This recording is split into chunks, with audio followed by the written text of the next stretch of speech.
Hello, ladies and gentlemen. Welcome to Issues with Dr. Stan once again. Today we are going to look at an interesting topic that has to do with marriage, or if you like, you can call it relationship. The truth of the matter remains that to be in a relationship or to be in marriage is not easy. Why? Because it involves two people that we are trained with different core values, two people with different level of understanding, two people with different level of academic knowledge, two people with different level of exposure coming together to become one will not be easy. But the truth remains that if you want to make that relationship work, if the both of you want to make it work, you can work. You can work, and you can make it work if you wish. Let me inform you that good lovers are not born, they are made. It needs an effort of both of you, both the female and the man, both the man and the wife. Two of you must put effort if you want your relationship to succeed. And the following are the points that I feel that will help you and us to be able to make our relationship work. Number one, love and commitment. I use the word love and commitment because I know that some people might be in love but they are not committed in that relationship. Some might be committed but they are not in love in that relationship. So, but for it to work, for that relationship to work, both of them must be involved. You must love your partner and you must be committed in making that relationship work. What do I mean by committed? You must give your all. You must be there for your partner. Anything that will be of a benefit to him, you must be there to support. You must commit, you must be fully committed in that relationship. And unless you do that, you are not yet ready to build a relationship. That is number one. Number two, honesty and trust. You can't build a relationship on the altar of lies. You can't build a relationship when you are suspecting your wife and your wife is suspecting you. You can't build a trusted relationship when nobody is honest to each other. For it to work, you must be honest to yourself. Can you beat your chest and say that if your wife said that this thing happened, it happened? If your husband said that this thing happened, it happened. Can you be sincere to yourself? Are you truthful to your relationship? Do you tell your partner the truth that he needs to know? Even when you lie to others, are you supposed to lie to your partner? You should be honest and truthful to your partner, so that wherever he found himself and something happened and you say that this is what happened, he will go and say that as far as my wife said that this is what happened, that is what happened, without even further investigation. He will be proud to say, my wife said, my husband said. Just, can you trust your husband? Can you trust your wife the way we trust our pastors in the church?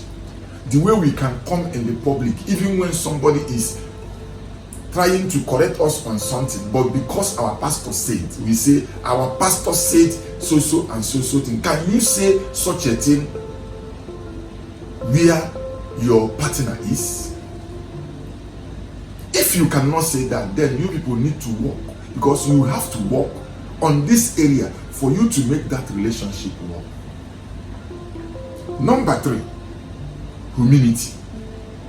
It is unfortunate that some people carry what they are outside into their family. In that way, you cannot be a strong relationship. You think you are chief this and chief that. That chief that they call you ends outside. As soon as you enter into your house, you become first a husband, second father. That you are Mr. President, Commander-in-Chief of the Armed Forces. That is outside. You are not president. You are not commander in anything outside, inside your house. You are only commanding the armed forces outside your house, outside your family. You must learn to drop your ego. You must learn to drop who you are. You must learn to drop the name they call you. What you think you have achieved when you enter your family. Your wife becomes a wife to you. Your children becomes your children. They are not your subject. They are not the people you command, the way you command your servants, the way you command the people guiding you, the way you command people in your office. You might be a working class woman. You might even be a celebrity. It doesn't matter.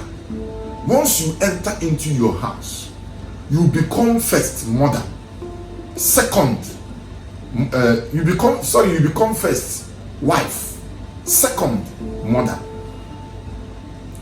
What you are outside should not be brought into your matrimonial home. That is, if you are interested to build your family, if you are interested to build a relationship, what you are, what they call you outside the house is different from what you are going to meet inside the house. If you like, be a pastor. You are a pastor to a particular congregation. To your children, you are a father. To your wife, you are a husband. If you like, be Her Excellency, be the commissioner, be this or be that. As soon as you enter your house, you are a wife to your husband and a mother to your children, and should come down low and fulfill the duties of mother and wife to your family. That is number 3. Number 4, patience and forgiveness. Without forgiveness in a relationship, forget it. It cannot work. Remember, we are all human beings that have the opportunity to commit errors once in a while. You are not married to a God.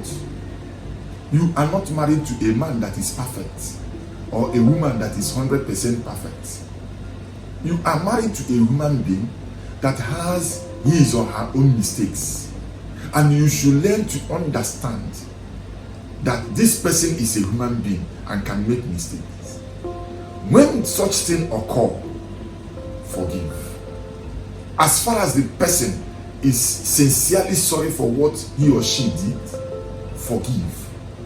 As far as the person is ready to walk towards that error, forgive. When such thing occur, if you want your family, if you want to build your relationship, you must learn to forgive.